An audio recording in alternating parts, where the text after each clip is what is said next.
Olá, seja bem-vindo. Eu sou o professor Amendi e esta é uma aula de matemática financeira. Bom, nessa aula específica, a gente vai calcular a taxa de juros de uma série uniforme, ou seja, aquela série em que as prestações são periódicas, iguais e sucessivas, só que aqui nós vamos utilizar o método da interpolação linear.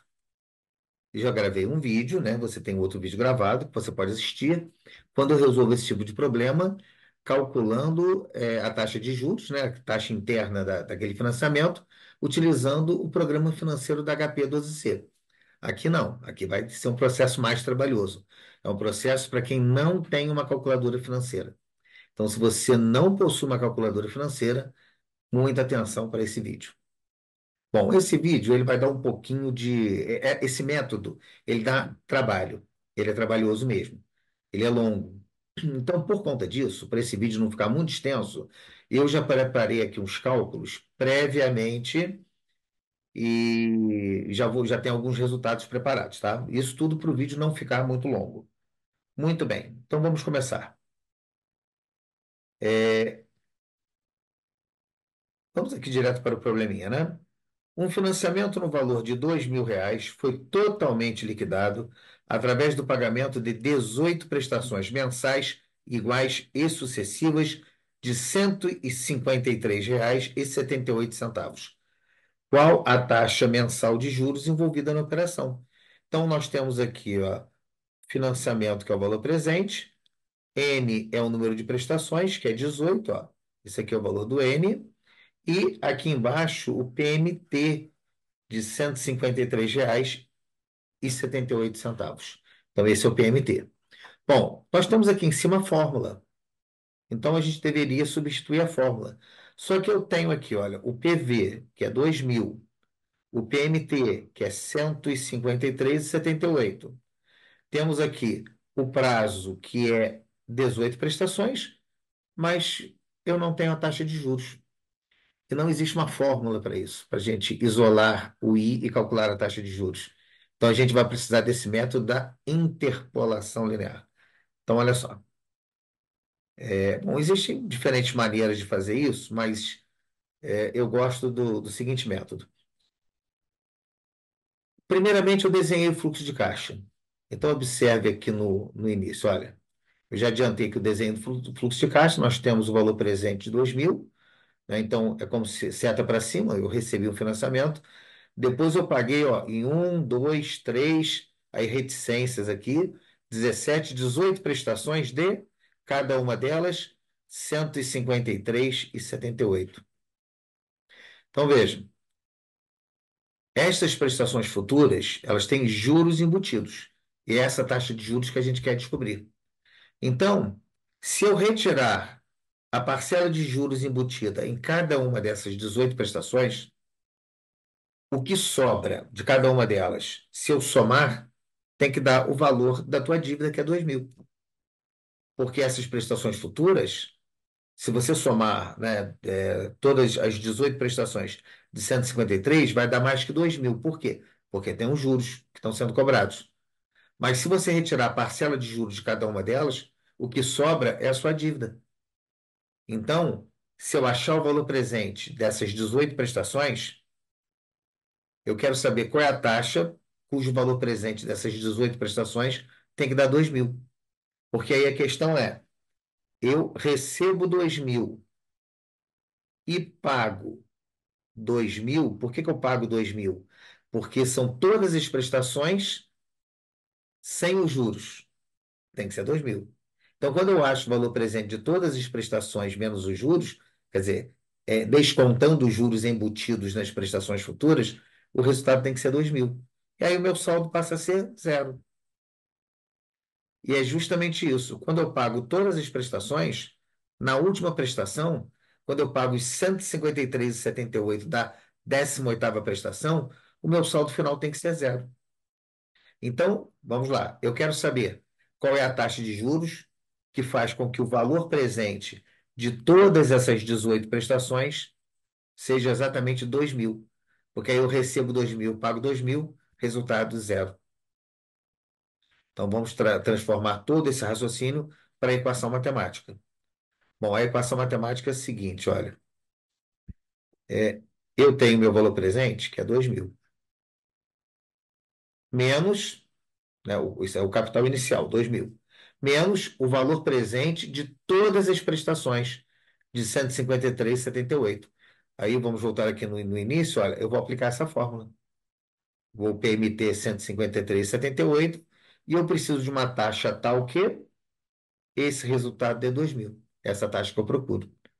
Então, substituindo a fórmula, o PMT é 153,78, que multiplica 1 mais a taxa, essa taxa eu não sei qual é, o número de prestações é 18, menos 1, opa, errei aqui, 1 mais a taxa elevado a 18 vezes a taxa. Eu quero que esse resultado aqui seja igual a zero. Então, qual é a taxa de juros que vai fazer com que esse resultado todo aqui seja igual a zero? Que taxa é essa? Bom, eu não faço a menor ideia de que taxa é essa. Né? Por um acaso eu já faço, porque eu já resolvi, como eu disse, eu resolvi previamente esse problema, né? Porque ele dá trabalho. Então eu sei, mas o que que eu fiz no início? Eu chutei uma taxa qualquer. Qual é a taxa? Não sei, não faço a menor ideia. Então a minha primeira taxa foi chute mesmo. Então eu vou colocar aqui todo o processo que eu fiz, tá? Então olha só, eu fiz esse cálculo aqui, comecei com a taxa de 10%. Então eu pensei assim, ó, será que essa taxa é 10%? Será? Então, como é que vai ficar esse resultado aqui para 10%? Então, vai ficar assim, ó, 2.000, estou substituindo aqui em cima, tá? Menos 153,78. Aí eu substituo a taxa por 10%. 1,1 elevado a 18 menos 1. Aqui embaixo, 1,1 elevado a 18 vezes 0,1, que é 10%. Aí fiz essas contas, ó. Deu 2.000 menos. Essa conta eu já fiz, aí eu vou colar aqui. Porque olha só, senão eu teria que ir lá na calculadora para fazer essa continha. E é isso que você tem que fazer. Você tem que ir lá na calculadora para fazer essa conta. Eu já fiz. Só vou colar aqui o resultado. Deu 1,261 e 21. E essa diferença aqui dá 738,79. Ora, eu queria que desse zero aqui, gente, ó. Ó, eu queria que desse zero. Ficou muito longe. Ou seja, essa taxa não é 10%. E mais, ela está longe de ser 10%. Então, o que que eu fiz? Bom, eu baixei essa taxa para 8, né? Por que que eu baixei para 8? Por que que eu não aumentei essa taxa? Por que que eu não aumentei? Porque se esse resultado aqui, ó, vamos analisar. Vou trocar a cor da caneta aqui, ó. Se esse resultado aqui, ele ficou muito pequeno, eu queria que ficasse 2.000. Para 2.000 menos 2.000 dá zero. Se ele ficou muito pequeno, foi porque eu descontei muitos juros. Então, eu teria que descontar menos juros. Por isso que eu tenho que baixar a taxa. Então, a taxa para 8%. Bom, com 8%, vai ficar 2.000, eu já tenho aqui. Eu já não vou substituir aqui assim de novo, não, tá? Já vou direto no resultado. 558, ó, baixou bem. 558,79. Não, perdão, perdão. Esse aqui já é o resultado final. Com 8% vai dar 1.441,21. E o resultado final, 558,79. Mas está longe ainda, né? Queria que desse zero. Aí eu baixei para 5%. Então vamos lá, com 5% vai dar quanto? Vai ficar 2.000. Se lá no lugar aqui, ó, no lugar do I, né? Aqui em cima, ó, no lugar do I aqui, ó, eu substituir por 5%, vai dar 1.797,62. E o líquido deu 202 0,38. Ou baixou bem. Mas tem que baixar mais. Eu quero que dê zero. Então, ó, vamos continuar aqui em cima, tá? Deixa eu separar aqui. Ó, se o I, aí eu baixei para 3%. Para 3% ficou 2.000 menos 2.115. Opa, agora baixou demais. E 0,2, que dá um líquido negativo de 115 e 0,2. Então, olha só, com 5%, com 5%, aqui, ó, com 5% tinha dado 202. Com 3%, que tinha que dar zero, quer dizer, passou, deu menos 115. Ou seja, eu já sei que essa taxa está entre 3 e 5%, entre 3% e 5%. E eu sei que ela está mais próximo do 3%, porque 115, eu queria que desse zero. 115 negativo é mais próximo do zero do que o 202.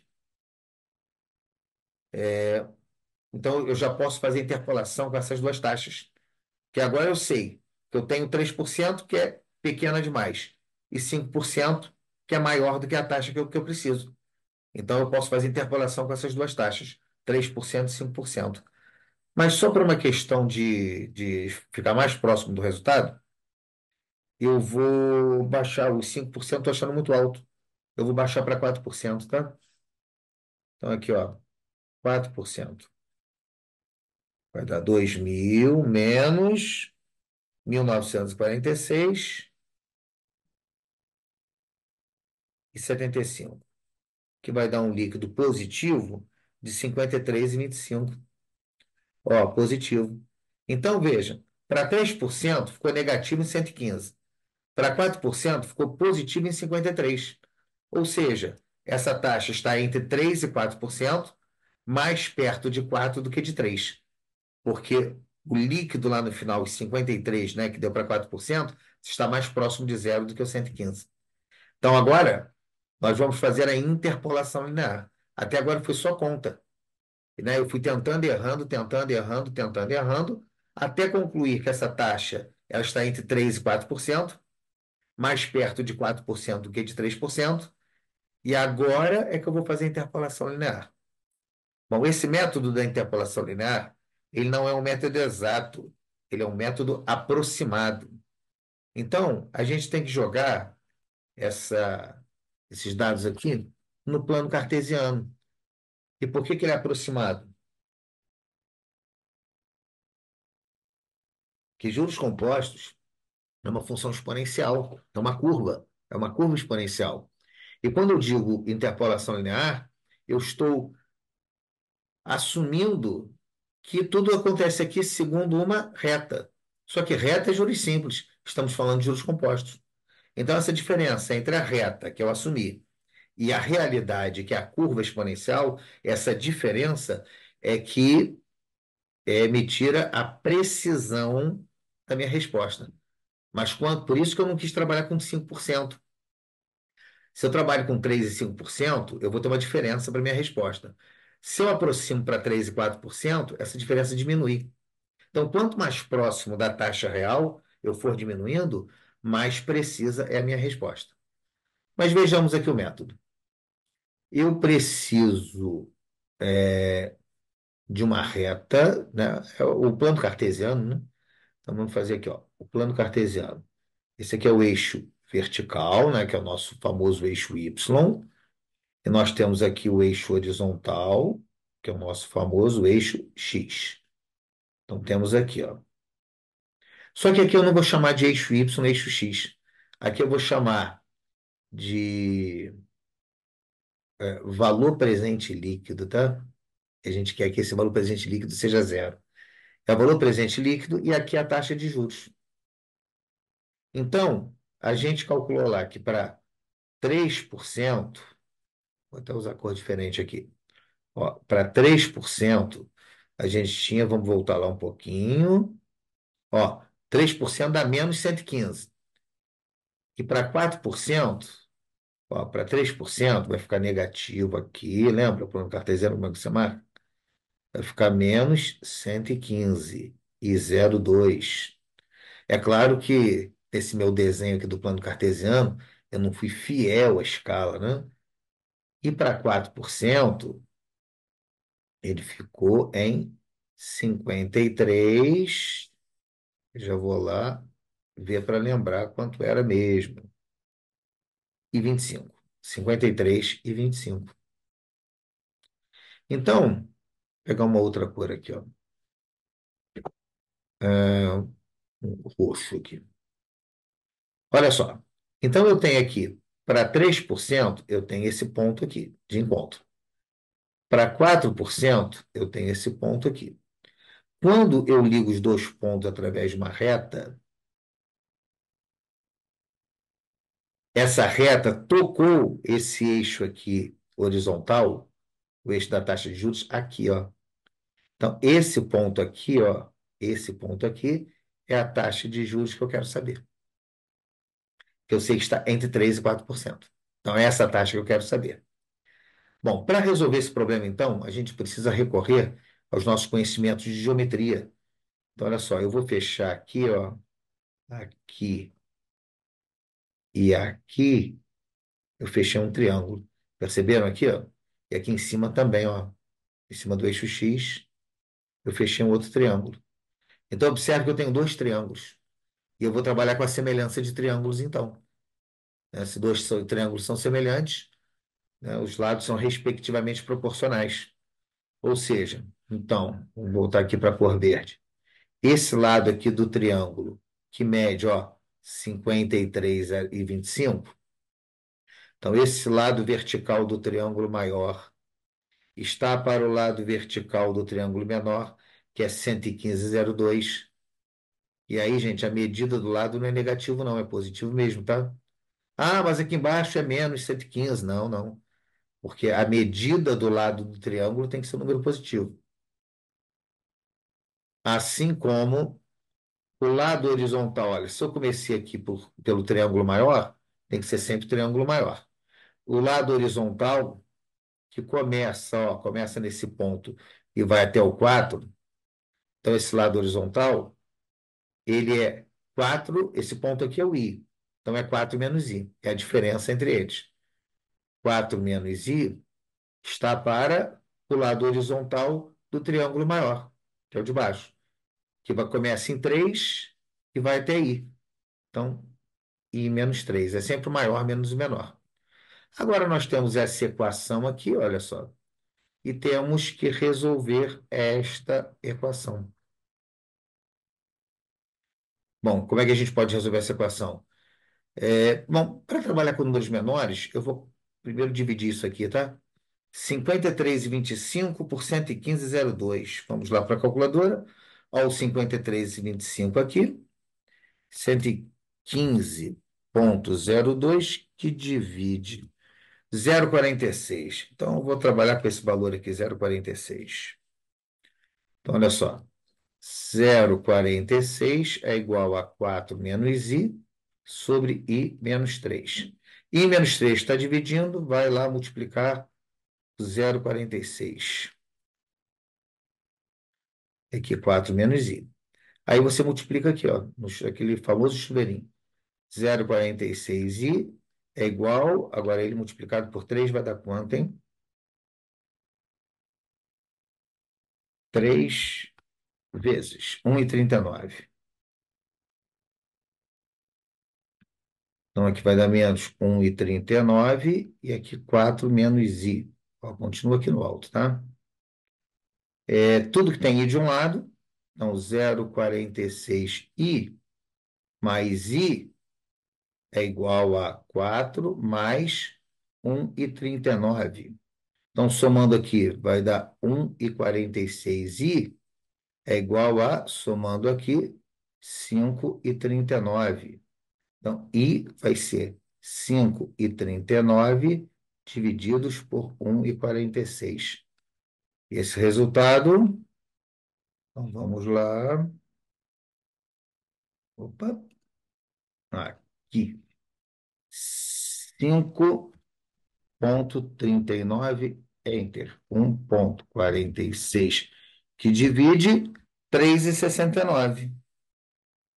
3,69 é a resposta que a gente procura. Então, essa taxa, ó, 3,69% ao mês, porque são 18 meses. Então, minha gente, este é o método da interpolação linear. Trabalhoso, né? Eu sei que é. Então, você precisa refletir muito, né? Assista esse vídeo várias vezes, reflita muito. Agora, só antes de encerrar, eu vou calcular isso usando o programa financeiro da HP. Então, vamos lá. Se eu tenho HP, o que que eu faço? Vamos pegar esses dados aqui e jogar na HP. Primeira coisa, limpar o programa financeiro. Então, o valor presente é 2.000. A prestação é 153,78. E são 18 prestações. Então, valor presente, ó, 2.000 PV. A prestação é 15378. Troco o sinal, porque se o PV tem sinal positivo, a prestação tem que ter sinal negativo. São 18 prestações. Aí eu peço I, que é a taxa de juros, ó, 3,67. Quanto é que eu encontrei lá? 3,69. E o resultado real, 3,67. Por que essa diferença? Porque o método da interpolação linear, ele não é o método exato, ele é o método aproximado. Espero que eu tenha contribuído com esse vídeo para você. Muito obrigado. Tchau.